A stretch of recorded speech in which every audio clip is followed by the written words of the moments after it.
Olá, amigo Sudaca! Chegou a final da Libertadores, que será neste sábado, dia 29 de novembro, em Lima, no Peru. A final que desde o início da competição muita gente esperava, inclusive eu. Flamengo e Palmeiras, Verdão e Mengão. Quem sai como favorito?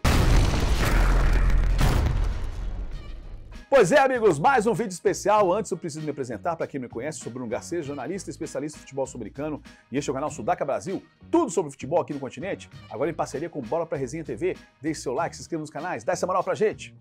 Antes, um recadinho. Seguro não é luxo, galera. É necessidade. E fazer isso com a corretora de seguros de verdade é muito importante. Você faz tudo online, rápido e com confiança. Carro, casa, viagem, consórcio, celular. Pode chamar o Paulo Henrique que eles resolvem tudo. Se você tem sua moto qualquer cilindrada, dá para estar protegido e você paga muito barato pelo benefício que você vai ter. Vou deixar o QR Code na tela para vocês entrarem em contato. Pois é, amigos, que final nos espera dia 29 no lindo Estádio Monumental de Lima, com capacidade para 80 mil torcedores, grama natural e uma vista maravilhosa. Já fez a final da Libertadores de 2019, que o Flamengo ganhou de forma histórica do River Plate, virando o jogo no final, graças a Gabigol. Bom sinal para a torcida do Mengão. Mas o Monumental também já fez a final entre Nacional do Uruguai e Estudiantes do Melilla. Foi o terceiro jogo de desempate e deu bolseiros por 2-0. O primeiro título nacional da Libertadores. É a segunda final entre os dois clubes. A primeira aconteceu em 2021, uma final única no Estádio Centenário, com gol de Daverson na prorrogação, logo no início com a falha de Andrés Pereira, hoje no Palmeiras, e terceiro título para o Verdão. Nós já fizemos vídeos falando dos dois times, ressaltei eles diversas vezes nesse ano, mas vamos fazer um raio-x com a minha visão sobre os dois melhores times do Brasil nesse ano de 2025. Começamos com o Flamengo, que tem uma pior campanha que o Verdão. O Flamengo fez a 11ª melhor campanha na fase de grupos, terminando em segundo lugar no grupo que tinha LDU, Central de Córdoba e Deportivo Táchira da Venezuela, e a equipe ficou atrás da LDU apenas no saldo de gols. Nas oitavas, o rubro-negro enfrentou o Internacional de Porto Alegre e mostrou toda a sua força e experiência em seus dois jogos, 1-0 no Maracanã e 2-0 no Beira-Rio, com uma atuação segura e fiel à proposta de jogo. Nas quartas de final, o adversário foi o Estudiantes de La Plata. No primeiro jogo, o Flamengo dominou o primeiro tempo e abriu 2-0 contra os Pinchas, mas após a expulsão de Plata, o time argentino cresceu e diminuiu para 2-1. Na partida de volta, o Flamengo controlou bem o jogo, mas teve dificuldades para definir a classificação e a decisão foi para os pênaltis. Aí brilhou o goleiro Rossi, que garantiu o Mengão nas semifinais. Aí enfrentou o Racing da Avejaneda, em jogos duros, no Rio, de ida 1-0 com gol no final de Carrascal. Na volta, conseguiu segurar a Academia no cilindro e ficou no 0-0 e vem para sua quinta final. Venceu 3 em 1981, 2019 e 2022 e perdeu apenas uma, justamente para o Palmeiras em 2021. E como está jogando o Flamengo de Filipe Luís, o ex-lateral, agora técnico, sensação do futebol brasileiro, vem mostrando um trabalho consistente e inteligente, com apoio de uma comissão técnica de alto nível, especialmente do espanhol Ivan Palanco, peça fundamental nesse início de carreira. Filipe conseguiu ajustar o time e dar identidade ao rubro-negro. O Flamengo atua, na maioria das vezes, num 4-4-2, podendo variar para um 4-2-3-1 ou até um 4-3-3, dependendo do adversário e do contexto da partida. No gol, Rossi demonstra que segurança, é ótimo com os pés e decisivo nos pênaltis, apesar de ainda receber críticas por parte da torcida, costuma crescer nesses momentos importantes. A defesa é formada por uma linha de 4. Nas laterais, jogadores que apoiam bem chegam à frente, como Varela, em grande fase pela direita, e Alexandro pela esquerda, com bons passes e leitura de jogo. O elenco ainda conta com as ótimas opções no banco, como Vinha e Emerson Royal, mas os titulares oferecem mais equilíbrio defensivo. Na zaga, não há discussão. A dupla é Léo Pereira e Léo Ortiz, vivem em grande fase. Ambos têm bons passes, firmeza na marcação e excelente desempenho no jogo aéreo. No meio de campo, Saúl é o pilar da equipe. O espanhol domina o setor com precisão nos passes, marcação eficiente e posicionamento exemplar. Ao seu lado, Filipe Luís alterna entre Nico de la Cruz e Jorginho, dependendo da proposta de jogo. Eric Pulgar seria um substituto para Saúl. Mais à frente, Arrascaeta atua de forma mais centralizada e segue sendo um dos grandes nomes do time. Pelos lados, Samuel Lino dá profundidade e criatividade, enquanto a outra ponta pode ser ocupada por Carrascal ou Bruno Henrique, três jogadores rápidos e técnicos que inclusive podem atuar juntos. Sem contar que tem Luiz Araújo na reserva, quebra linhas também. O Flamengo nem sempre precisa jogar com um centroavante fixo como Pedro. Filipe Luís já utilizou Gonçalo Plata ou Bruno Henrique na função, variando o esquema de acordo com o adversário. Essa flexibilidade é uma das principais virtudes do time, que sabe jogar tanto explorando os espaços em transições rápidas, quanto em um jogo mais posicional e de posse. Com um elenco tão qualificado, Filipe Luís tem à disposição múltiplas alternativas e táticas para ajustar o time durante os 90 minutos. Um Flamengo moderno, dinâmico e cada vez mais maduro sob seu comando. Sabe sofrer e sabe ser agressivo com volume. E como se movimenta e ataca esse time de Filipe Luís? Vou deixar o posicionamento médio do time em titular em alguns jogos do lado esquerdo e o mapa de ataque do lado lado direito. Vocês podem ver que contra o Racing o time foi muito compacto nesse primeiro jogo em casa. Exigência de Filipe Luís e do futebol moderno, né? Concentra a maioria dos seus jogadores pelo meio e para atacar quando progredir pelos lados. E pelo lado direito, que gostou de atacar mais nesse jogo em casa, estavam lá Luiz Araújo e Varela. E no segundo tempo, Gonçalo Plata. E com muita posse de bola, mais de 70% na volta na Argentina, era um time mais compacto, mais preocupado em fechar os circuitos do Racing e atacar nos espaços. Com isso, o time ficou mais aberto que o time de casa, mas com bloco baixo. Era importante sair sem derrota do cilindro. O time até com menos posse de bola que o Racing, 40%. O time de contra-ataque. Separei outros jogos importantes do Brasileirão também aqui, fora e em casa, para reforçar isso que eu te falei contra o São Paulo. Jogou fora, o time estava bem, com bloco médio e atacando bem pelos lados. Estava ganhando bem de virada, até a expulsão de Gonçalo Plata. Aliás, cuidado com isso. Mas olha como o time se espalha quando tem intenção de contra-atacar, por causa da marcação, fechar os espaços e circuitos do adversário, mas sempre compacto de uma forma vertical. Olha o Carrascal e o Emerson atacando mais na linha de fundo do lado direito. O colombiano dá essa opção. Vamos comparar o jogo contra o Santos, que ficou 3-2 Mengão, mas chegou a ficar 3-0, mostrou sua força com posse de bola. Aí o time fez um time mais posicional, esticou mais o time pelos lados. E olha como o lado esquerdo foi mais acionado. Por quê? Ayrton Lucas ataca mais por ali e se juntou com o Samuel Lino, que foi bem nessa partida, teve confiança e aí funcionou. O problema é que Samuel tem oscilado, mas nessa ele foi bem. Tanto que a Arrascaeta caiu mais pelo lado esquerdo, fazendo associações. Um Flamengo eclético que joga de acordo com o regulamento e com o adversário.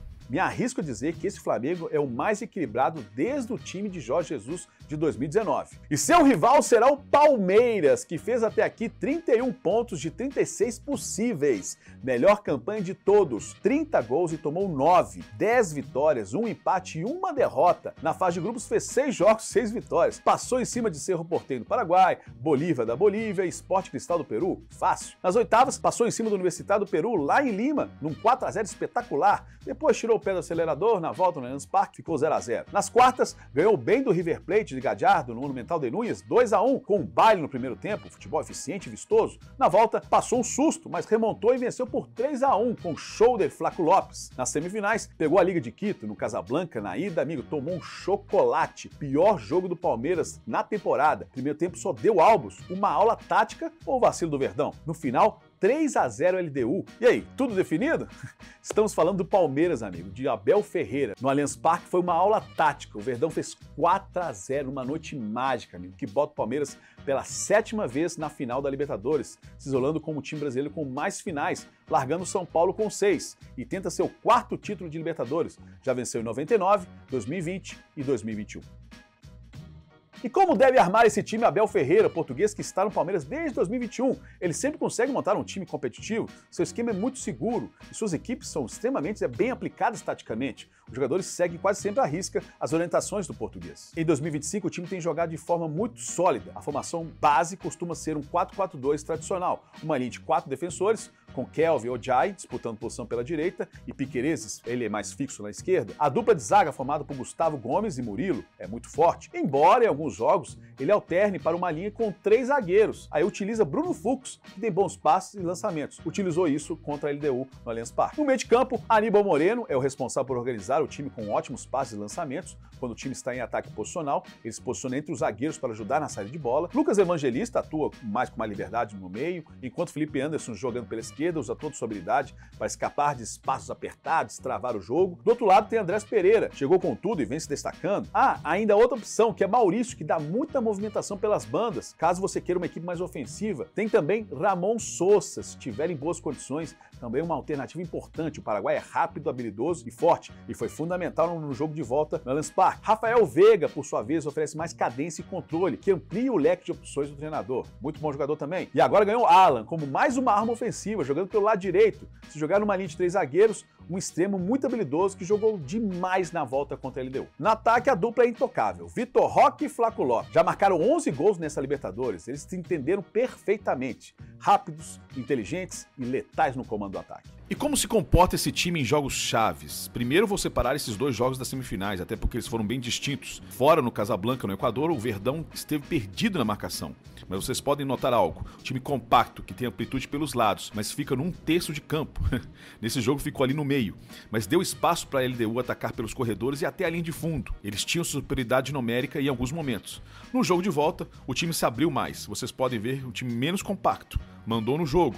Teve amplitude, jogando com 3 zagueiros, teve muita inversão de jogo e comandou as ações o tempo inteiro, não deixando a LDU respirar. Montou seu bloco lá na frente e foi efetivo. Muito bem ali. Mas vale lembrar o jogo contra o River Plate, principalmente o primeiro tempo lá na Argentina, impecável. Vocês podem ver o posicionamento médio do time titular, os 4 jogadores ali no meio, fechando os espaços e saindo rápido pro ataque. O time foi muito bem na sua melhor arma, cortar e correr. Mas olha os detalhes, forçou mais pela esquerda, por causa de Felipe Anderson, jogador mais agudo. Vou mostrar outro jogo aqui contra o Mirassol, onde o time perdeu. Felipe Anderson estava jogando também. Foi onde o time mais forçou ali pelo lado esquerdo, mas não criou tantas chances de gol. Teve menos posse de bola e ficou amarrado no jogo do Mirassol.